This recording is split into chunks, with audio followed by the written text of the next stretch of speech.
Aussie dollar daily forecast January 10th, fxempire.com. The Australian dollar fell for a little while during the Monday session, but bounced quite nicely as the Americans took over.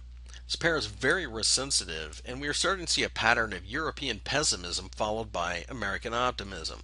Remember, currency markets don't move in a vacuum. The stock markets will play some role in that, as well as commodities, etc., bond markets especially.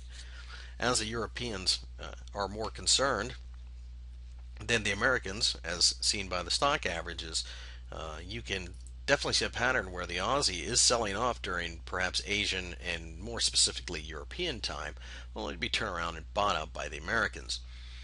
The short term strategy seems to be buy when the Europeans leave. If you see the US stock averages start to rise, as they often do around noon or so New York time, in this pattern that we're starting to see, perhaps then there's the possibility of picking up 20 to 30 pips in the Aussie dollar pair.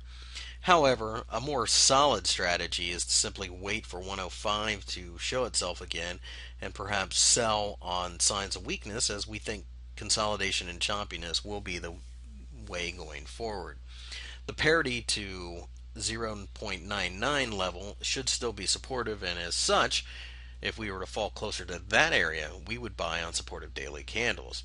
In the meantime, though, there is the odd scalping opportunity for traders out there if they watch the stock markets and the commodity markets, etc., once the Europeans go home, as they seem to be the major perpetrator in bringing this value of the Aussie down, as the Americans absolutely love selling off their own currency.